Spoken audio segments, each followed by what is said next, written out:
మా హస్బెండ్ చేయని ఘోరాలు చాలా ఉంటాయి సార్. నేను చెప్పుకోలేకపోతున్నాను సార్. ఏడవకండి అమ్మ. నేను ప్రెగ్నెంట్ అయినప్పుడు వాళ్ళ కాలేజీ ఫ్రెండ్ ఏదో చెప్పి తనతో మాట్లాడుతూ మొదలెట్టారు. అంతకుముందు క్లాస్మేట్, ఇప్పుడు హాస్పిటల్ పరిచయం. హాస్పిటల్ పరిచయం. అవును మేడం. వీళ్ళిద్దరికి మధ్యన గ్యాప్ ఎంత అమ్మా? ఒక 5 నెలలు వచ్చింది సార్. అంతకంటే ఎక్కువ ఆగలేడు అనమాట మీ ఆయన. వాళ్ళ హస్బెండ్ తెలిసిన ఇద్దరికి బాగా డోర్ తర్వాత వాయించుంటాడుగా అతను. మీ ఇద్దరి మధ్యన ఏమైనా గొడవలు ఉన్నాయమ్మా? లేదంటే మీ ఆయన ఏమైనా కామాందుడా? రెండోసారి కూడా నాకు పాప ఉంది కదా, కాళ్ళు పట్టుకుని రిక్వెస్ట్ చేసి నాకు కన్విన్స్ చేశాడు సార్. ఇంతకు ముందు కన్విన్స్ అవడానికి నీకు గంట పట్టింది, ఇప్పుడు 2 గంటలు పట్టింది. మళ్ళీ మూడోసారి కూడా ఇంకో తప్పు చేశాడు సార్. ఫస్ట్ అయితే స్కూల్ అమ్మాయి కాబట్టి దొరికిపోయాను, ఈ రెండోది ఆఫీస్ అమ్మాయి కాబట్టి దొరికిపోయాను, ఈసారి అసలు దొరకకుండా బయట అమ్మాయిని తెచ్చుకున్నాడు. అక్కడ చాటింగ్ చేసి ఫోన్ నీ చేతిలో పెడుతూ ఉంటాడమ్మా మీ ఆయన, ఎప్పటికప్పుడు దొరికిపోతూనే ఉంటాడు. నేను మామూలుగా రీల్ చూద్దామని ఫోన్ తీసుకుంటాను సార్. ఈ రీల్ కనిపించింది. మనోడు ఏంటంటే ఇక్కడ క్లోజ్ అక్కడ స్టార్ట్, ఇక్కడ క్లోజ్ అక్కడ స్టార్ట్, అందుగురించి గుండె నిబ్బరంగా పెట్టుకొని అంటున్నా. ఇది రన్నింగ్ కామెంటరీగా ఎక్కడ ఆగలేదు ఈ బండి. మధ్యలో మిస్ అయిన లింకులు ఎన్ని ఉన్నాయో ఇద్దరిద్దరం. కళాపోషకుడు. డైరెక్ట్ గా ఇంటికే తీసుకొస్తాను. మూడో అమ్మాయినేనా? 4వ అమ్మాయి. వీడు ఒకసారి యూజ్ చేసింది మళ్ళీ వాడడం వీడు. ఇంటికాడ 2 చెల్లెళ్ళు ఉన్నారు. భర్తను వదిలేసి వచ్చేస్తే వాళ్ళకి పెళ్ళిళ్ళు మళ్ళీ కనిపించేయడానికి చూస్తున్నారు సార్ నన్ను. ఇటువంటి తండ్రినా నీ కూతురికి రేపొద్దున పరిచయం చేస్తావు. నీకు తెలిసి 4, నేను ఊహించుకోవటం 16.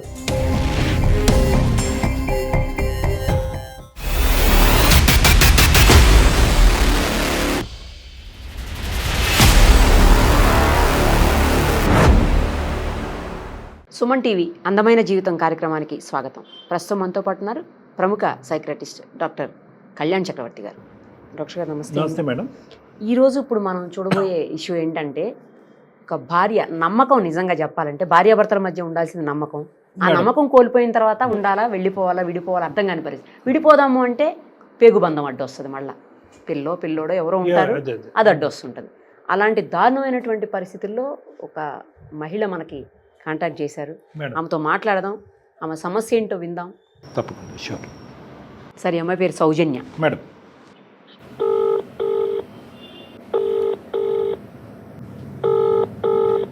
హలో. హలో, సౌజన్య నేనమ్మా మాట్లాడేది. ఎవరండి? అమ్మా నేను నిరుపమ, సుమన్ టీవీ అందమైన జీవితం కార్యక్రమం నుంచి కాల్ చేస్తున్నాను. మీరు మాకు మెయిల్ చేశారు కదా, అందుకని కాల్ చేశానమ్మా. అవును మేడం. నాతో పాటు డాక్టర్ కళ్యాణ్ చక్రవర్తి గారు కూడా ఉన్నారు. ఒకసారి అసలు ఏం జరిగింది ఏంటి, మీరు ఎందుకు ఏమీ అర్థం కాని డైలమాలో ఉన్నారనేది ఇప్పుడు డాక్టర్ గారితో చెప్పండి, ఓకేనా? అలాగే మేడం. చెప్పమ్మా సౌజన్య. నమస్తే సార్. నమస్తే అమ్మా. నా పేరు సౌజన్య సార్. అమ్మా. మా ఊరు వచ్చి విజయవాడ సార్. నాకు పెళ్ళి 4 ఏళ్ళు అవుతుంది. నా బాధ ఎవరికి చెప్పుకోవాలో తెలియట్లేదు సార్, అందుకని మెయిల్ చేశాను సార్. అయ్యో చెప్పమ్మా, పర్లేదు, మేము ఉన్నామమ్మా, చెప్పు. థ్యాంక్ యూ సార్, నన్ను అర్థం చేసుకుని నాకు కాల్ చేసినందుకు. తప్పకుండా చెప్తాను. చెప్పండి అమ్మా, చెప్పండి సౌజన్య, ఏడవకండి, చెప్పండి. నేను హాస్పిటల్ సిస్టర్ కింద చేస్తాను సార్. అమ్మా. మా హస్బెండ్ వచ్చేసి హాస్పిటల్ మార్కెటింగ్ చేస్తాడు సార్. పెళ్ళి 4 సంవత్సరాలు అవుతుంది. నాకు ఒక పాప అండి. మీ ఫ్యామిలీ బ్యాక్గ్రౌండ్ ఏంటమ్మా? సార్ మా ఫ్యామిలీ బ్యాక్గ్రౌండ్, నాకు 2 చెల్లెలు సార్. మా అమ్మ, మా నాన్నగారు నా చిన్నప్పుడే చనిపోయారు సార్. అయ్యో. అక్కడి నుంచి మా అమ్మగారు మా అమ్మల్ని పెంచుకుంటూ వచ్చారు సార్. అమ్మా. అయితే మా హస్బెండ్ కట్నం ఏమీ లేకోకుండా, చాలా పేద కుటుంబం సార్ మాది. అమ్మా, ఏం లేకుండానే చేసుకున్నాడు మీ ఆయన? ఏమి లేకోకుండా చేసుకున్నారు. చాలా అదృష్టం అని చెప్పేసి నేను చాలా హ్యాపీగా ఫీల్ అయ్యాను సార్. అవునమ్మా, చాలా సంతోషం. అమ్మా, నువ్వేమో వచ్చి స్టాఫ్ నర్సు, అతను హాస్పిటల్ మార్కెటింగ్ ఏరియాలో వర్క్ చేస్తున్నాడు అతను. అవును సార్. ఓకే, అక్కడి వరకు బానే ఉందమ్మా. తర్వాత చాలా అదృష్టం అనుకున్నా. మా హస్బెండ్ చేయని ఘోరాలు చాలా ఉంటాయి సార్. నేను చెప్పుకోలేకపోతున్నాను సార్. అసలు ఏడవకండి అమ్మా సౌజన్య, ఏడవకండి దయచేసి. మీరు ఏడిస్తే ఏం చెప్పలేరు. ఒక్కసారి కంట్రోల్ చేసుకోండి, ఒక్క నిమిషం. నేను ప్రెగ్నెంట్ అయినప్పుడు మా వారు ఒక పాత అమ్మాయి అంట సార్, వాళ్ళ కాలేజీ ఫ్రెండ్ ఏదో చెప్పి తనతో మాట్లాడుతూ మొదలెట్టారు. ఒకసారి నేను అడిగాను సార్, మెసేజ్లు అవి చూసి ఏంటి సాయి ఇలా చేస్తున్నావు అని అడిగాను సార్. అడిగితే తను సరే ఈ తప్పు నేను ఇంకెప్పుడు చేయలే అని ఎక్స్క్యూజ్ చేసుకుని ఫ్రెండ్లీగానే మాట్లాడుతూ మొదలెట్టారు సార్. సరే అని వదిలేసాను సార్ నేను దాని గురించి కూడా. నేను హాస్పిటల్ లో వర్క్ చేస్తున్నప్పుడు 5 నెలలు కడుపు సార్ నాకు. దాని వల్ల నేను ఇంకా హాస్పిటల్ కి వెళ్ళకుండా మానేశాను సార్, ఇంటికాడే ఉంటున్నాను. ఈ లోపల వేరే అమ్మాయితో మాట్లాడుతూ మళ్ళీ నాకు తెలిసింది సార్. మళ్ళీ ఏం చేశాడు? హాస్పిటల్ లో పరిచయం అయిందంట మేడం. ఓహో, అంతకుముందు క్లాస్మేట్, ఇప్పుడు హాస్పిటల్ పరిచయం. హాస్పిటల్ పరిచయం. వీళ్ళిద్దరికి మధ్యన గ్యాప్ ఎంత? 5 నెలలు వచ్చింది సార్. అంతకంటే ఎక్కువ ఆగలేడు అనమాట మీ ఆయన. రెండోసారి ఎలా తెలిసింది మీకు? అసలు ఏం జరిగింది రెండోసారి? మళ్ళీ వాళ్ళ హస్బెండ్ కి తెలిసింది మేడం. సో అమ్మాయి కూడా మ్యారీడే? మ్యారీడ్. నీకు ఫస్ట్ తెలిసిందా వాళ్ళ ఆయనకి ఫస్ట్ తెలిసిందా?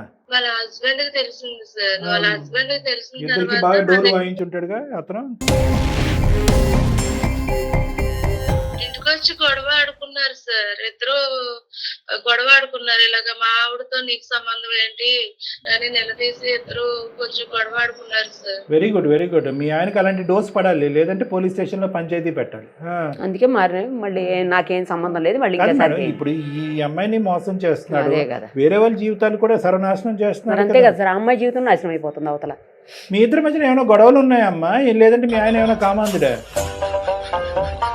మా ఇద్దరు మధ్య ఏవి గొడవలు లేవు సార్. పాప పుట్టినంత వరకు నాకు ఆయనకి అసలు ఎటువంటి నేను అడ్జస్ట్ చేసుకునే.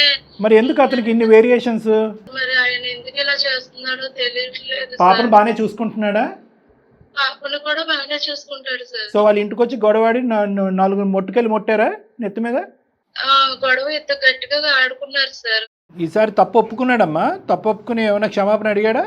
క్షమాపణ అడగటం అంటే నేను అసలు నాకు క్షమాపణ చెప్పినప్పుడు అసలు నేను ఒప్పుకోలేదు సార్. ఫస్ట్ సారి ఇలా చేసావు, రెండోసారి కూడా ఇలా చేస్తే నేను ఎక్కడికి వెళ్ళాలి, ఏంటి నా బాధ ఎవరికి చెప్పుకోవాలి, నా కన్న తల్లికి కూడా నేను చెప్పుకోలేను కదా, నువ్వు తప్ప నాకు ఎవరున్నారు అని నేను నీతోనే ఉన్నానని ఒక ఫస్ట్ సారి కాంప్రమైజ్ అయ్యాను. మళ్ళీ ఇప్పుడు రెండోసారి కూడా ఇలా కాంప్రమైజ్ అవ్వమంటే ఇంక నేను ఏం చెయ్యాలి గట్టిగా నిలదీసి అడిగాను సార్. అప్పుడేమన్నాడు? రెండోసారి కూడా నాకు పాప ఉంది కదా, నేను ఇప్పుడు రిక్వెస్ట్ చేసుకుంటున్నాను అని చెప్పి కాళ్ళు పట్టుకుని రిక్వెస్ట్ చేసి నన్ను కన్విన్స్ చేశాడు సార్. ఇంతకు ముందు కన్విన్స్ అవడానికి నీకు గంట పట్టింది, ఇప్పుడు 2 గంటలు పట్టింది, అంతే అయి ఉంటుంది తేడా. ఇప్పుడు ఏ సంఘటనకి ఆ సంఘటన ఎక్కడికక్కడ అడ్డంగా దొరికిన తర్వాత క్షమాపణలు ఆడటం, కాళ్ళ మీద పట్టడం కాదు, అసలు ఎందుకు వెళ్తున్నాడు అనేటటువంటిది ప్రధానంగా. ఇప్పుడు ఇక్కడ ఏమైనా దొరకట్లేదా, ఇక్కడ అందట్లేదా, ఇక్కడ ఇవ్వట్లేదా, వాట్ ఈజ్ హ్యాపెనింగ్ హియర్? ఒకటి గత స్నేహితురాలు, మళ్ళీ పాత జ్ఞాపకాలు ఏదో వచ్చినాయి, కట్ చేశాడు. ఏకంగా అతనికి తిండి పెట్టేటటువంటి ఆఫీసులోనే ఇలాంటి అక్రమ వేషాలు వేస్తూ ఉంటే కనుక అటువైపు వాళ్ళు పరుగు పోతుంది, వాళ్ళు భార్యాభర్తల మధ్య వాళ్ళ జీవితం నాశనం అవుతుంది, నీ జీవితం నాశనం అవుతుంది. దానికి మించింది ఏంటి? పరుగు పోతుంది. పరువు, నీకు బిడ్డ ఉన్నది, పరువు పోయే పరిస్థితి. నువ్వు ఇక్కడైనా కూడా నేను అడిగేది ఏంటంటే, ఎక్కడికక్కడ కన్విన్స్ చేశాడు మంచోడు దేవుడు అంటాం కాకుండాని నీ మనసు కరిగిపోవటం అనేది పక్కన పెడితే కనుక రేపొద్దున ఇది ఇంకోసారి జరగడానికి ఇంకో అవకాశం ఉందేమో, ఛాన్స్ ఉందేమో అని చెప్పి మీ అమ్మ నాన్నలకో వాళ్ళ అమ్మ నాన్నలకో ఎవరికో ఒకరిని కూర్చోపెట్టి కొద్దిగా ఎక్స్ట్రా గడ్డి పెడితే బాగుంటుంది కదమ్మా అతనికి. అది కూడా అయ్యింది సార్, ఆ పంచాయతీ కూడా జరిగింది సార్. ఓకే, ఇది రెండోసారి చేశాడు కదా సార్. ఈ రెండోసారి కూడా నేను కాంప్రమైజ్ అయ్యాను సార్. అయిన తర్వాత కొంచెం మంచిగానే మాట్లాడి మంచిగానే ఉన్నాడు సార్. మళ్ళీ మూడోసారి కూడా ఇంకో తప్పు చేశాడు సార్. అమ్మ వీడికి వెన్నతో పెట్టిన విద్యలా ఉందమ్మా. ఇప్పుడు మూడోసారి ఎంత గ్యాప్ ఉందమ్మా? ఒక 3 సంవత్సరాల తర్వాత, 2 సంవత్సరాల తర్వాత ఎంత గ్యాప్ ఈసారి? మాకు పెళ్ళయ్యే 4 సంవత్సరాలు అవుతుంది సార్. ఇది కూడా రీసెంట్ అయితే రీసెంట్ గానే జరిగింది సార్. ఇది రీసెంట్ గానే జరిగింది, మూడోది. అప్పుడే పంచాయతీ అంటుంది కదా ఆమె తల్లిదండ్రుల దగ్గర పంచాయతీ అందుకే అన్నదామా. ఈ మూడో వ్యక్తి ఎవరు? ఈ అమ్మాయి బయట అమ్మాయి సార్. ఫస్ట్ అయితే స్కూల్ అమ్మాయి కాబట్టి దొరికిపోయాను, ఈ రెండోది ఆఫీస్ అమ్మాయి కాబట్టి దొరికిపోయాను, ఈసారి అసలు దొరకకుండా బయట అమ్మాయిని తెచ్చుకున్నాడు. అంతే సార్. ఈ అమ్మాయిని ఎలా దొరకబట్టావు? ఈ అమ్మాయిని మళ్ళీ చాటింగ్ ఫోన్లు చేస్తూ అక్కడ చాటింగ్ చేసి ఫోన్ నీ చేతిలో పెడుతూ ఉంటాడమ్మా మీ ఆయన, ఎప్పటికప్పుడు దొరికిపోతూనే ఉంటాడు. నీకు ఇదే పని, పాపను చూసుకోవటం కంటే అతను ఫోన్ చాటింగ్ చూడటమే నీకు ఎక్కువైపోయింది. కాదు సార్, నేను చెక్ చేయాలని చేయలేదు. నేను మామూలుగా రీల్స్ చూద్దామని ఫోన్ తీసుకుంటాను సార్. రీల్ కనిపించింది. ఆయన రాగానే ఫోన్ తీసుకుంటాను. ఆయన వాష్రూమ్ కి వెళ్ళినప్పుడు కాల్ వచ్చింది సార్ నాకు. ఆ కాల్ ఎవరిదానో లిఫ్ట్ చేస్తే అవతల ఎవరో అమ్మాయి వాయిస్ వచ్చింది సార్. అడిగావా ఎవరమ్మా నువ్వు అని? ఎవరమ్మా మీరు అని అడిగితే ఇలా తనకు మ్యారేజ్ అవ్వలేదని చెప్పి నాతో మాట్లాడుతున్నాడని చెప్పి నాతో మాట్లాడింది సార్. అక్కడ వరకు కథలు అల్లాడు. అమ్మ నీకు ఒక విచిత్రమైన చెప్తాను, మనసు నిబ్బరం పెట్టుకో. నువ్వేంటంటే ప్రతిసారి 6 నెలలు 5 నెలలు గ్యాప్ అంటున్నావు, కానీ అసలు గ్యాపే లేదన్నది నా డౌట్. ఎప్పుడు దొరికాడు నీకు అనే దాన్ని బట్టి నువ్వు టైం లైన్ చెప్తున్నావు, కానీ 5 నెలలు 6 నెలలు అనేది మనోడు ఏంటంటే ఇక్కడ క్లోజ్ అక్కడ స్టార్ట్, ఇక్కడ క్లోజ్ అక్కడ స్టార్ట్, అందుగురించి గుండె నిబ్బరంగా పెట్టుకొని అంటున్నా. ఏమ్మా అంతేనా కదా? ఇది రన్నింగ్ కామెంటరీగా, ఎక్కడ ఆగలేదు ఈ బండి. మధ్యలో మిస్ అయిన లింకులు ఎన్ని ఉన్నాయో దరిద్రం. ఇప్పుడు ఏంటంటే ఇక్కడ ముగ్గురు మధ్యలో మిస్ అయిన లింకులు, ఎలా నీ బుద్ధి గడ్డి తిన్నావా ఏంటి అని చెప్పి 2 వారాల పాటు వెళ్ళిపోయిన అమ్మాయిలు ఎంతమంది? కళాపోషకుడు. పంచాయతీ సంగతి చెప్పు తల్లి. అమ్మకు ఫోన్ చేసి పెద్ద మనుషుల్లో పెట్టించాను సార్, ఇలా చేస్తున్నాడు అలా చేస్తున్నాడు అంటే నన్నే తప్పు పట్టాడు సార్. నేను తప్పు చేస్తున్నానని చెప్పేసి క్యారెక్టర్ బ్యాడ్ చేశాడు సార్. నేను హాస్పిటల్ కూడా మానేసి ఇంట్లోనే పాపం చూసుకుంటూ ఉంటే నన్ను బ్యాడ్ చేసి నాకు ఎవరో సంబంధం ఉందని చెప్పి నన్ను ప్రేమ చేశాడు సార్. పెద్ద మనుషుల్లో ఈడెవడమ్మా ఈడు? ఈయన నమ్మింది నువ్వు, ఇంతకాలం నమ్మి దేవుడు బంగారం అనేది నువ్వు ఇతన్నా అనేది. నీ అసెస్మెంట్ అన్నా తప్పు అయి ఉండాలి, వాడు లేదంటే వాడు అందరికీ మించినటువంటి దుర్మార్గుడైనా అయి ఉండాలి. బాగా నాటకాలు ఆడుతున్నాడు అంతే కదా మేడం? ఇంత భయంకరమైనటువంటి మనిషిని ఈ అమ్మాయిని పొగుడుతూ కాపాడుకుంటూ కన్విన్స్ అయిపోయాను అని చెప్పి. మా ఆవిడ తప్పు చేస్తుంది, నా ఆవిడ మంచిది కాదు, వాళ్ళతో ఎందుకు తిరుగుతూ నేను చూసాను, అందుకని నేను తప్పు చేస్తున్నాను. అందుకే నేను చేస్తున్నాను అంటే మొదటి 2 సార్లు వీళ్ళకి తెలియదు కదా సార్. అవును. అందుకని 3వ సారి వచ్చింది కాబట్టి ఇది ఫస్ట్ అన్నట్టు కదా వాళ్ళ దగ్గర. అంతే. అందుకని వైఫ్ మీద దోస్తాడు. మా అత్త మా మామ కూడా తన కొడుకునే సమర్థించుకుంటా వస్తున్నారు సార్. అంతే దొందు వీళ్ళందరూ ఒకే బ్యాచ్. ఫైట్ చేసావా? చేశాను సార్. ఈ చాటింగ్ లో ఫోటోలు తీసుకున్నావా? కాదు, ఈ చాటింగ్ లో ఏమైనా ఆధారాలు పెట్టుకున్నావా, ఫోటోలు తీసుకున్నావా? అంత తెలివితేటలు నీకు లేవేమో. లేవు సార్. ఏ ఆధారాలు లేవు నీ దగ్గర. సరే, తర్వాత ఏమైందమ్మా? ఫైనల్ గా మీరు ఇద్దరు కలిసే ఉన్నారా? ఇప్పుడు ఏం జరుగుతుంది ప్రస్తుతం? సరే అని చెప్పేసి పెద్ద మనుషుల్లో ఈ ఒక్కసారిగా అడ్జస్ట్ అయ్యి ఉంటుండమ్మా, మళ్ళీ ఏ గొడవ పెట్టుకోవద్దని పెద్ద మనుషులు సర్ది చెప్పి పంపించారు సార్. ఓకేనమ్మా, ఓకే. పంపించిన తర్వాత ఒక వారం 10 రోజుల వరకు బాగానే కలిసి మెలిసి ఉన్నాం సార్. మళ్ళీ నాకు నా కళ్ళ ముందు ఫోన్ మాట్లాడుతూ బండి ఎక్కించుకొని ఆ అమ్మాయిని తీసుకురావటం, డైరెక్ట్ గా ఇంటికే అమ్మాయి 3వ అమ్మాయినేనా? 4వ అమ్మాయి. ఒకసారి యూజ్ చేసింది మళ్ళీ వాడడం వీడు. సర్లే అమ్మా, ఈ 4వ వ్యక్తి ఎవరమ్మా? ఎవరో తెలియదు సార్, ఎక్కడి నుంచి వస్తుందో కూడా తెలియదు. నా ముందు వస్తుంది, నా ముందే డైరెక్ట్ గా ఫోన్ మాట్లాడుతున్నాడు, నా ముందే బండి ఎక్కించుకుని వెళ్తున్నాడు. నేను అడిగాను, ఏంటి ఇలా చేస్తున్నావు సాయి, ఎందుకు నన్ను ఇన్నిసార్లు మనశ్శాంతి లేకుండా చేస్తున్నావు, నాకు పాప ఉంది, పాపను కూడా చూడలేవా అని చెప్పి గట్టిగా నిలదీసి అడిగాను సార్. నేను మళ్ళీ కన్విన్స్ చేశాడమ్మా? లేదు సార్, ఉంటే ఉండు, పోతే పో, నీకు డైవర్స్ ఇచ్చేస్తాను. ఇది అసలు స్వరూపం వాడిది. చంపేశాడు, నీ క్యారెక్టర్ చంపాడు. ఇప్పుడు డబ్బులు ఇస్తాను అని చెప్తున్నాడు సార్. ఆడికి ఇచ్చేది ఏంటి? నువ్వే ఆడికి ఎద్ది కానీ కొద్ది ముష్టి. ఏదైనా జబ్బులు వస్తాయి కదా, అంటురోగాలు వస్తాయి ఆడికి తొందరలోనే, అప్పుడు నువ్వే ఎద్ది కానీ కొద్ది ముష్టి. ఏమో ఆడి నీకు ఇచ్చేది డబ్బులు. ఏదో ఉన్నారు ఏదో. నువ్వు ఫినిష్ చేయ, తర్వాత నేను మాట్లాడతాను, నాకు చాలా కోపంగా ఉంది. నువ్వు ఫినిష్ చేసేసి, నీ మీద కదా వాడి మీద. మా అమ్మగారు ఏమన్నారంటే, ఇప్పుడు నీకు ఇంటికాడ 2 చెల్లెళ్ళు ఉన్నారు, నువ్వు భర్తను వదిలేసి వచ్చేస్తే ఎలాగా, వాళ్ళకి పెళ్ళిళ్ళు అని చెప్పి మళ్ళీ కన్విన్స్ చేయడానికి చూస్తున్నారు సార్ నన్ను. మీ బలహీనత, మీ కుటుంబ బలహీనత వాడి బలం. సరే చెప్పమ్మా. ఇంకా పెద్ద మనుషుల్లో కూడా మళ్ళీ కన్విన్స్ చేసుకుంటున్నారు సార్. నాకు ఇప్పుడు ఏం చేయాలో ఏంటో నాకు ఏం అర్థం కావట్లేదు సార్. ఓ పక్క పిల్ల చెల్లెళ్ళు, ఇంకో పక్క వీడియో డైవర్స్ తీసుకుని వెళ్ళిపోతే చెల్లెలు పెళ్ళిళ్ళు అవ్వవు అని చెప్పి నాకు వెనకాల బాగా నడిపిస్తున్నారు సార్. అమ్మా అమ్మా ఇంకో పక్క కూతురు, అందరూ ఆడపిల్లలు. ఒక పక్కన కూతురు అయిపోయింది. అదే ఏం అసలు చెప్పాలో కూడా అర్థం నిర్ణయం కాని తీసుకోవాలో కూడా నాకు తెలియట్లేదు సార్. అమ్మ నేను ఒకటి చెప్పనా అమ్మా, నేను ఒక్క 2 మాటలు మాట్లాడతానమ్మా. నాకు చాలా ఇమోషనల్గా ఉంది, కానీ మాట్లాడటం తప్పదు కాబట్టి మాట్లాడుతున్నాను. సహజంగా ఏంటంటే ఈ వేదిక మేంచి అమ్మ వాడికి ఒకసారి ఫోన్ కలుపు అని అంటాం, కానీ దయచేసి వాడికి ఫోన్ కలపద్దు అని నేను అంటున్నాను. ఎందుకంటే కనుక పెద్ద వాడు రోగులా ఉన్నాడు. కాదు మేడం, వాడు మనల్ని కన్విన్స్ చేస్తాడేమో అని భయం, మళ్ళీ ప్రయాణం మొదలు పెడతాడు వాడు. ఎందుకంటే వాడికి వెన్నతో పెట్టిన విద్య 2, ఒకటి ఆడవాళ్ళు వాళ్ళని కన్విన్స్ చేయటం, రెండోది నీలాంటి ఆడవాళ్ళని కన్విన్స్ చేయటం. మా వరకు వచ్చి మమ్మల్ని కూడా కన్విన్స్ చేసేసి లేదు సార్ తప్పు అయిపోయింది సార్ ఏదో అని చెప్పినా చెప్పచ్చు, లేదంటే నా భార్యే బ్యాడ్ అంటే అని అనొచ్చు. అలా అంటే కనుక వాడు ఎక్కడున్నాడో అక్కడికి వచ్చాడు చంప పగల కొడతాం నేను మేడం. కానీ వాడితో మాట్లాడవలసినటువంటి అవసరం లేదమ్మా. ఎందుకంటే పూసగుచ్చినట్టు నువ్వు చాలా క్లియర్ కట్గా వాడి వ్యక్తిత్వం, క్యారెక్టర్ అనేది నీకు లేటుగా తెలిసినా లేటెస్ట్గా తెలిసింది ఇప్పటికైనా కూడా.